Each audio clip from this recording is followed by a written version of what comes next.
ಅಡುಗೆ ಮನೆಯಲ್ಲಿ ಏನು ಮಾಡಬೇಕು, ಏನೇನು ಮಾಡಬಾರದು, ಹೊಟ್ಟೆಗೆ ಸೇರುವಂತಹ ಆಹಾರವು ಅಡುಗೆ ಮನೆಯಿಂದಲೇ ಬರುವುದು. ಅದು ನಮ್ಮ ಆರೋಗ್ಯ ರಕ್ಷಿಸಲು ಪ್ರಮುಖ ಪಾತ್ರ ವಹಿಸುತ್ತದೆ. ಅಡುಗೆ ಮನೆಯನ್ನು ಪ್ರೀತಿಸುವವರ ಸಂಖ್ಯೆಯು ಎಷ್ಟಿರುವುದೋ ಅಷ್ಟೇ ಪ್ರಮಾಣದಲ್ಲಿ ಅದನ್ನು ದ್ವೇಷಿಸುವವರ ಸಂಖ್ಯೆಯೂ ಇರುವುದು. ಅಡುಗೆ ಎನ್ನುವುದು ಮನಸ್ಸಿನಿಂದ ಮಾಡಿದರೆ ಮಾತ್ರ ಅದರ ರುಚಿಯು ಹೆಚ್ಚಾಗುವುದು. ಪ್ರೀತಿಯಿಂದ ಮಾಡಿದ ಅಡುಗೆಯಲ್ಲಿ ರುಚಿ ಇಲ್ಲದೇ ಇದ್ದರೂ ಅದು ಬಾಯಿಗೆ ರುಚಿಸುವುದು. ಕಾಟಾಚಾರಕ್ಕೆ ಮಾಡಿದಂತಹ ಅಡುಗೆಯಲ್ಲಿ ಎಷ್ಟೇ ರುಚಿ ಇದ್ದರೂ ಅದು ನಾಲಿಗೆಗೆ ಹಿಡಿಸದು. ಅಡುಗೆ ಮನೆ ಎನ್ನುವುದು ಕೆಲವರಿಗೆ ನಿತ್ಯ ಜೀವನದ ಒಂದು ಭಾಗವಾಗಿರುವುದು. ಹೀಗಾಗಿ ಅಲ್ಲಿನ ಪ್ರತಿಯೊಂದು ಆಗುಹೋಗುಗಳು ಅವರಿಗೆ ಪ್ರಾಮುಖ್ಯತೆ ಹೊಂದಿದೆ. ಅಡುಗೆ ಮನೆಯಲ್ಲಿ ಮಾಡಬಹುದಾದ ಮತ್ತು ಮಾಡಬಾರದ ಕೆಲವೊಂದು ವಿಚಾರಗಳ ಬಗ್ಗೆ ನಾವು ನಿಮಗೆ ತಿಳಿಸಿಕೊಡಲಿದ್ದೇವೆ. ಶೂ ಹಾಕಿ, ಇಲ್ಲಿ ಶೂ ಹಾಕಿಕೊಂಡು ಓಡಾಡಲು ಹೇಳುತ್ತಿಲ್ಲ, ಆದರೆ ಅಡುಗೆ ಮನೆಗೆಂದೇ ಒಂದು ಶೂ ಇಟ್ಟು ಬಿಡಿ. ಇದರಿಂದ ಕೆಲವೊಮ್ಮೆ ನಿಮ್ಮ ಕೈ ತಪ್ಪಿ ಚಾಕು ಅಥವಾ ಬೇರೆ ಹರಿತವಾದ ವಸ್ತುಗಳು ಬಿದ್ದರೂ ಅದರಿಂದ ಪಾದಕ್ಕೆ ಹಾನಿ ಆಗದು.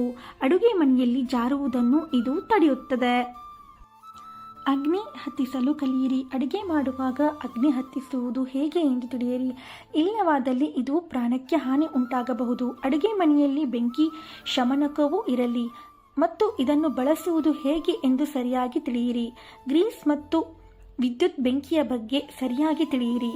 ಎಲ್ಲವನ್ನೂ ನೀರಿನಿಂದ ನಂದಿಸಲು ಆಗದು. ಚಾಕು ಬಳಸಲು ಕಲಿಯಿರಿ. ಹರಿತವಾಗಿ ಇರದೇ ಇರುವಂತಹ ಚಾಕು ಹೆಚ್ಚಾಗಿ ಕೈಯಿಂದ ಜಾರುವುದು. ಚಾಕುವನ್ನು ಹರಿತವಾಗಿಟ್ಟರೆ ಆಗ ಇದನ್ನು ತುಂಬ ಸುರಕ್ಷಿತವಾಗಿ ಇಡಬಹುದು. ನೀವು ಮಾಡುವಂತಹ ಕೆಲಸಗಳಿಗೆ ಬೇಕಾಗುವಂತಹ ಚಾಕು ಬಳಸಿ. ಅದನ್ನು ಆಗಾಗ ಹರಿತ ಮಾಡುತ್ತಿರಬೇಕು. ಮಾಂಸ ಕತ್ತರಿಸಲು, ಮೀನು ಕತ್ತರಿಸಲು, ಹೀಗೆ ಬೇರೆ ರೀತಿಯ ಚಾಕುಗಳು ಇವೆ. ಸುರಕ್ಷಿತ ಬಟ್ಟೆ. ಅಡುಗೆ ಮನೆಗೆ ಹೋಗುವಾಗ ಬೆಂಕಿ ಹಾಗೂ ಬಿಸಿ ನೀರಿನ ಅಪಾಯವು ಹೆಚ್ಚಾಗಿರುವುದು. ಹೀಗಾಗಿ ನೀವು ಸರಿಯಾದ ಬಟ್ಟೆ ಧರಿಸಿಕೊಂಡು ಅಡುಗೆ ಮಾಡಲು ಹೋಗಬೇಕು. ಸಿಂಥೆಟಿಕ್ ಮತ್ತು ಬೆಂಕಿ ಬೇಗನೆ ಹತ್ತಿಕೊಳ್ಳುವ ಬಟ್ಟೆ ಧರಿಸಬೇಡಿ. ಅಡುಗೆ ಮನೆಯ ಟವೆಲ್ಗಳನ್ನು ಸ್ವಚ್ಛವಾಗಿಟ್ಟುಕೊಳ್ಳಿ. ಸುಡುವುದನ್ನು ತಪ್ಪಿಸಿ. ಗ್ಯಾಸ್ನಲ್ಲಿ ಪಾತ್ರೆಗಳನ್ನು ಸರಿಯಾದ ರೀತಿಯಲ್ಲಿ ಇಟ್ಟರೆ ಆಗ ಕೈ ಸುಡುವುದನ್ನು ತಪ್ಪಿಸಬಹುದು. ಯಾವಾಗಲೂ ನೇರವಾಗಿ ಪಾತ್ರೆಗಳನ್ನು ಕೈಯಿಂದ ಮುಟ್ಟಬೇಡಿ. ಅದನ್ನು ಹಿಡಿಕೆಯಿಂದ ಹಿಡಿಯಿರಿ. ಆದರೆ ನೀವು ಇದನ್ನು ಬಳಕೆ ಮಾಡುವ ವೇಳೆ ಕೂಡ ಎಚ್ಚರಿಕೆ ವಹಿಸಬೇಕು. ಒದ್ದೆ ಹಿಡಿಕೆಯು ಜಾರಬಹುದು. ಕೈಗಳನ್ನು ಸರಿಯಾಗಿ ತೊಳೆಯಿರಿ.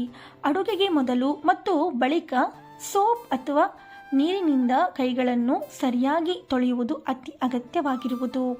ಪೇಪರ್ ಟವೆಲ್ನಿಂದ ಕೈಗಳನ್ನು ಒರೆಸಿಕೊಳ್ಳಿ. ನೀವು ಪಾತ್ರೆಯ ಟವೆಲ್ ಬಳಸಿದರೆ ಅದರಲ್ಲಿ ಕೀಟಾಣುಗಳಿದ್ದರೆ ಅದು ಆಹಾರಕ್ಕೆ ಸೇರಬಹುದು.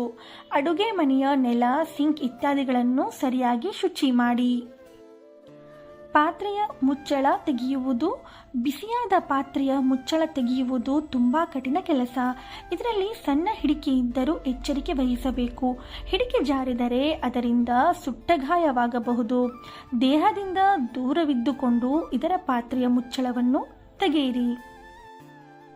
ಒಣ ಮೇಲ್ಮೈಯಲ್ಲಿ ಬಿಸಿ ಗಾಜಿನ ಪಾತ್ರೆ ಇಡಬೇಡಿ. ಗಾಜು ಬಿಸಿಯಾದ ಕೂಡಲೇ ಅದು ಉಬ್ಬುವುದು ಮತ್ತು ತಂಪಾದ ಕೂಡಲೇ ಕುಗ್ಗುವುದು.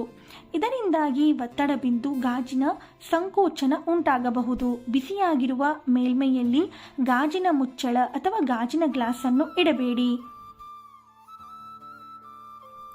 ನಾನ್ ಸ್ಟಿಕ್, ಟೆಫ್ಲಾನ್ಗೆ ಲೋಹದ ಸೌಟು ಬಳಸಬೇಡಿ. ನಾನ್ ಸ್ಟಿಕ್ ಅಥವಾ ಟೆಫ್ಲಾನ್ ಪಾತ್ರೆಗಳಿಗೆ ಲೋಹದ ಸೌಟುಗಳನ್ನು ಬಳಕೆ ಮಾಡಿದರೆ ಅದರಿಂದ ಗೆರೆಗಳು ಮೂಡುವುದು ಹಾಗೂ ಅಡಿಭಾಗವು ಎದ್ದು ಬರಬಹುದು. ಇದರಿಂದ ಆಹಾರ ವಿಷವಾಗಬಹುದು.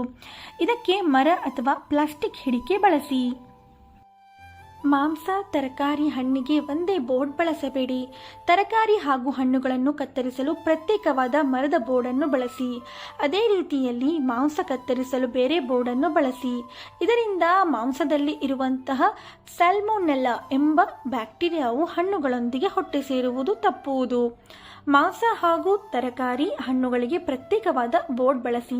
ಒಂದೇ ಬೋರ್ಡ್ ಬಳಸುತ್ತಿದ್ದರೆ ಆಗ ಮೊದಲಿಗೆ ತರಕಾರಿ ಮತ್ತು ಹಣ್ಣುಗಳನ್ನು ಕತ್ತರಿಸಿಕೊಂಡು ಇದರ ಬಳಿಕ ಅದನ್ನು ಶುಚಿ ಮಾಡಿಕೊಂಡು ಮಾಂಸ ಕತ್ತರಿಸಿ.